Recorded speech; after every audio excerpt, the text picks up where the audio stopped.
Bendiciones en Cristo, soy el pastor Winston Medina nuevamente con ustedes y el día de hoy vamos a continuar dando respuesta a la pregunta ¿qué idioma habló Jesús? ¿Habló hebreo, habló arameo o habló griego? Yo estoy defendiendo que Jesús ciertamente habló hebreo y habló arameo, pero estoy defendiendo el punto de que Jesús también habló griego. Así que las pruebas externas extrabíblicas son abrumadoras y que no dejan duda de que ciertamente Jesús no solamente habló griego, sino que también hasta pudo haber enseñado en el idioma griego. En mi serie voy a tratar con 4 razones, como lo dije ayer. La primera razón es la evidencia extrabíblica o la evidencia externa lo demuestra. La segunda razón, que es la que voy a trabajar el día de hoy, la evidencia bíblica lo demuestra. Los próximos videos van a tratar con la razón número 3, la escritura del Nuevo Testamento lo demuestra. Y la última razón que voy a dar es que los nombres judíos helenizados lo demuestran. ¿Ok?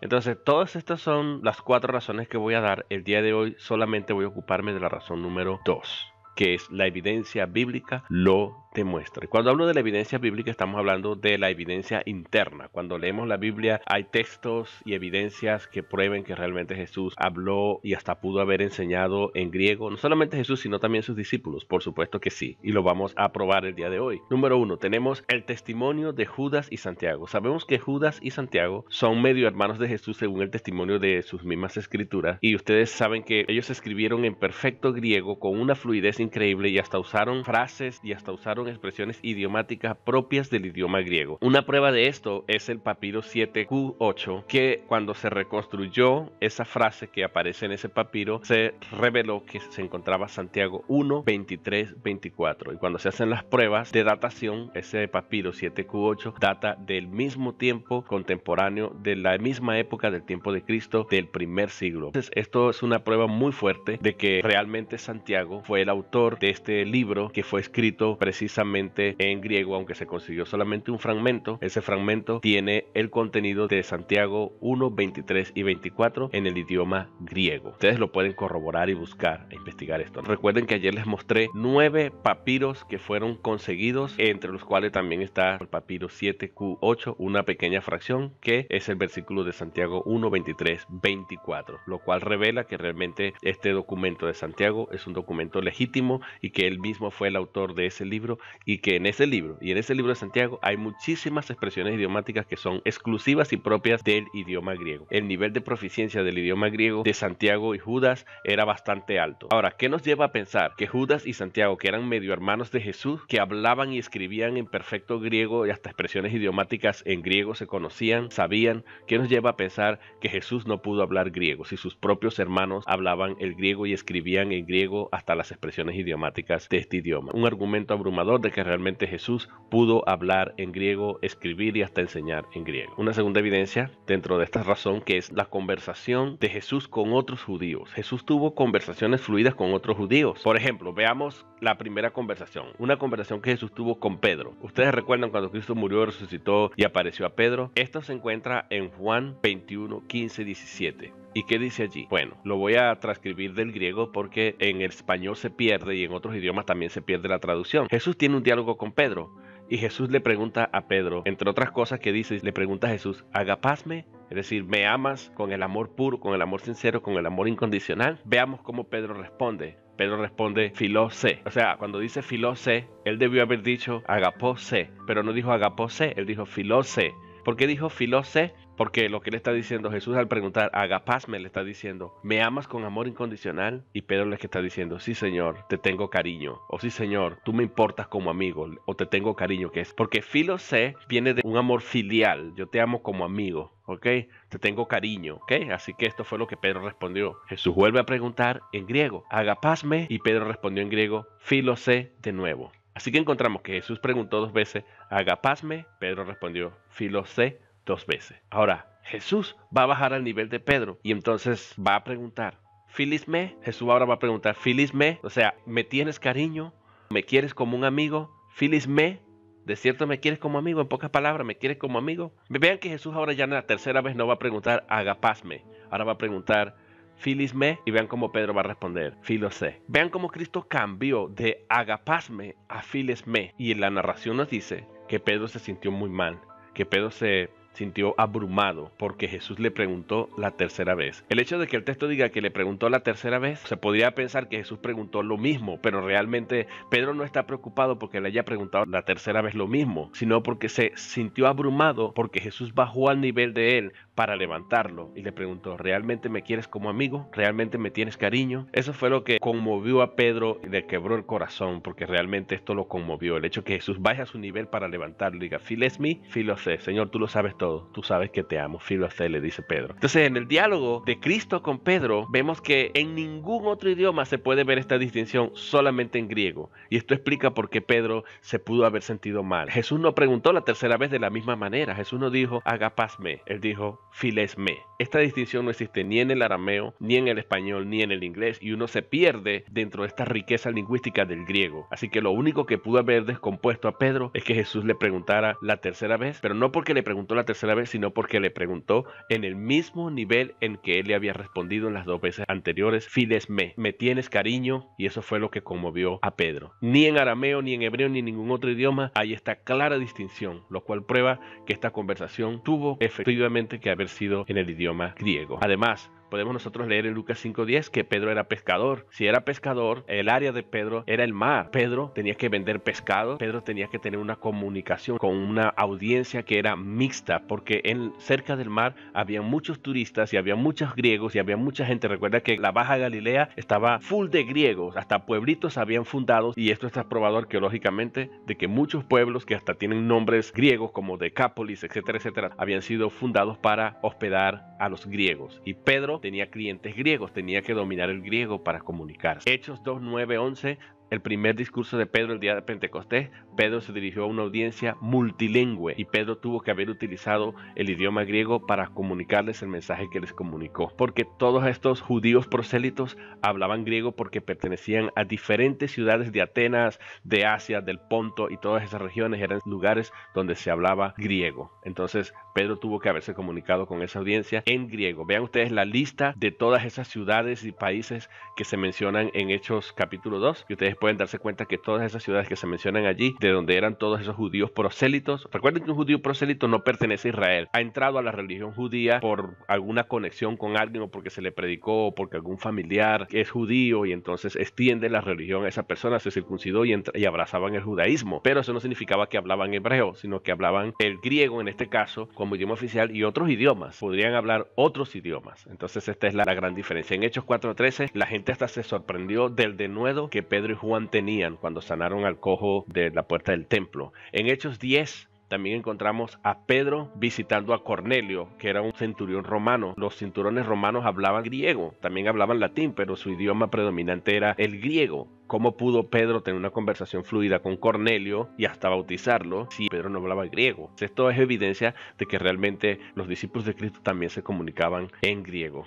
Luego tenemos un segundo personaje con quien Cristo habló, Nicodemo, en Juan capítulo 3, del 1 al 2. De nuevo, es muy importante revisar el texto bíblico en griego porque en español se pierde mucho el significado. Después que Nicodemo se presenta a Cristo y le dice: maestro, sabemos que has venido de Dios, porque solamente alguien que ha venido de Dios hace las cosas que tú has hecho. Y él le pregunta: ¿qué debo hacer para heredar vida eterna? Y Jesús va al grano y le dice: es necesario nacer de nuevo. Así traduce Reina Valera erróneamente, pero realmente el texto griego aparece la palabra anocén. Esta palabra anocén lo que significa es de arriba hacia abajo. Lo que Cristo está diciendo es necesario nacer de arriba. De hecho, algunas traducciones ya lo han corregido y han puesto que Jesús lo que dijo fue: es necesario nacer de arriba. Pero el problema de Nicodemo con esta palabra anocén en griego es que esta palabra tiene dos significados. La primera es arriba o de arriba hacia abajo, y la otra es de nuevo. Así que cuando Nicodemo le responde a Cristo, ¿qué hace Nicodemo? Él hace un juego de palabras y cambia el sentido que Cristo usó. Él quiso como lucirse, quiso creer que Cristo estaba hablando de otra cosa. Así que él dijo: Señor, ¿cómo puede ser posible que el hombre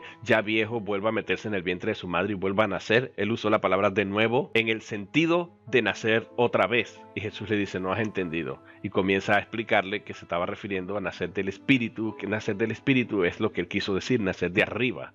y explica que él ha venido de arriba. Jesús da a entender y aclara en el contexto que él está refiriéndose con la palabra alothén, de arriba hacia abajo y no de nuevo. Esta distinción solamente existe en griego. Si Jesús hubiese tenido una conversación en arameo con Nicodemo o en hebreo, esta confusión entre Nicodemo y Cristo no ocurre. Al final Jesús le tuvo que decir a Nicodemo: eres tú maestro de Israel y no entiendes estas cosas. O sea, ¿cómo tú eres maestro de Israel y no entiendes las palabras dentro de su contexto? Alothén, en el contexto en que yo estoy hablando, no tiene el significado de nuevo, sino de arriba. Así que tú estás confundido, Nicodemo. De hecho, el mismo nombre Nicodemo es una evidencia de que este era un judío helenizado, porque Nicodemo significa el victorioso del pueblo o el pueblo victorioso. Nico significa victoria y demo viene de pueblo, donde viene la palabra democracia. Kratos de gobierno, gobierno del pueblo, democracia. Así tenemos Nicodemo, es una palabra compuesta, un nombre griego, de origen griego, que significa el victorioso popular o el victorioso del pueblo o el pueblo victorioso. De manera que esto indica que Nicodemo probablemente tenía alguna conexión con los griegos o que este era un judío helenizado, de una cultura muy alta, porque era un gran maestro de Israel. Así que el mismo nombre de Nicodemo testifica de que los judíos podrían tener hasta nombre griego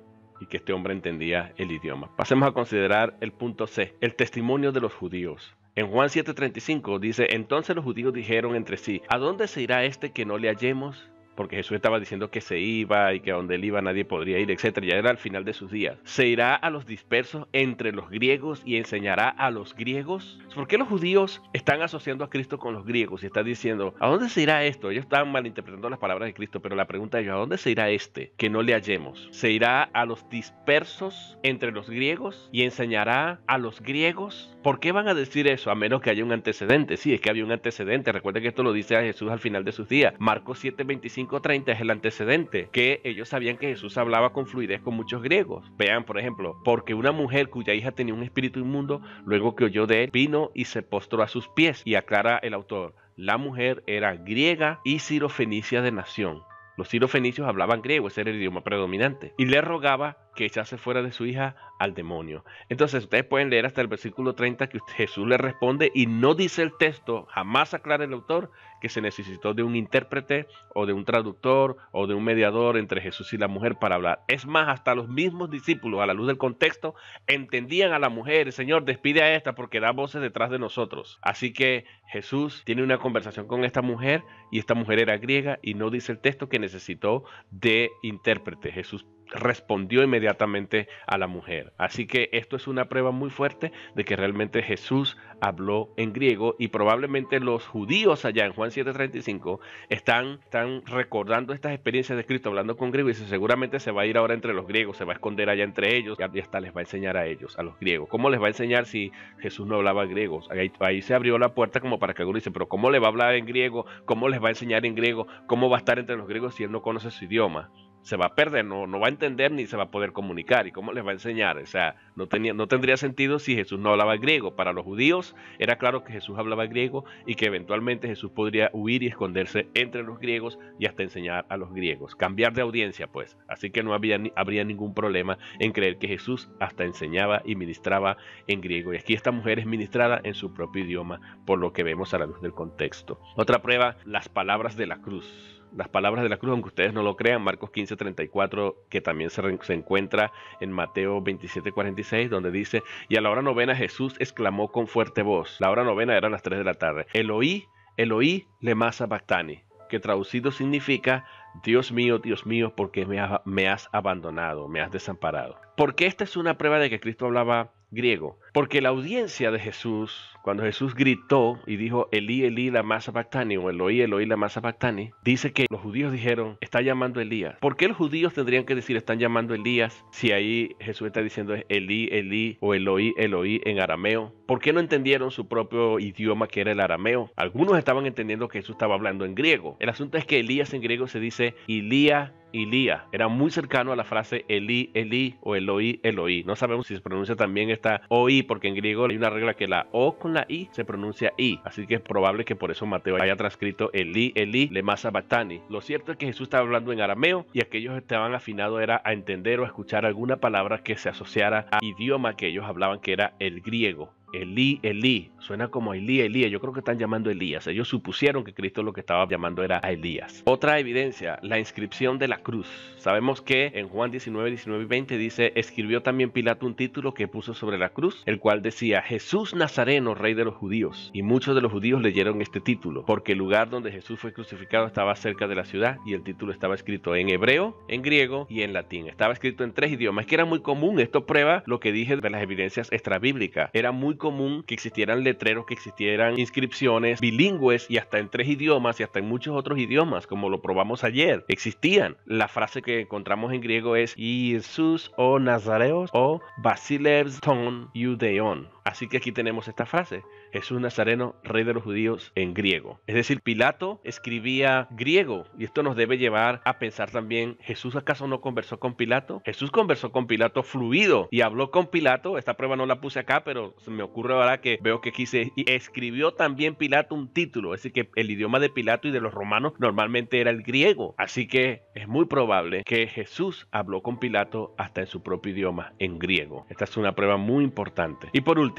la crítica de los griegos a la primera comunidad cristiana, especialmente a los apóstoles, que las viudas eran descuidadas. ¿Qué ocurrió en Hechos 6 del 1 al 5? ¿Qué ocurrió? Que los apóstoles tuvieron que reunirse y nombrarse a unos diáconos, que por cierto tienen nombres griegos, Esteban, Felipe, todos estos tienen nombres griegos todos, debido a la crítica de los griegos, es decir, que estaban rodeados de una comunidad de griegos y podrían entender las críticas de los griegos, y ellos responden a los griegos nombrándose unos diáconos. Dicen, nosotros no podemos encargarnos de esto, vamos a nombrarnos a alguien, servidores, diáconos que sirvan a las viudas, y así podemos como tranquilizar a estos críticos griegos que se oponían, criticaban la labor de los apóstoles o el descuido o la negligencia de los apóstoles respecto a las viudas. Esto es una prueba de que los judíos ministraban a los griegos y tenían que comunicarse con los griegos y predicarles a los griegos y entender a los griegos. Israel es una nación comercial con puertos, el mar de Galilea. Galilea estaba muy cerca del mar Mediterráneo, habían puertos, o sea, era una ciudad comercial. Conclusión, hemos probado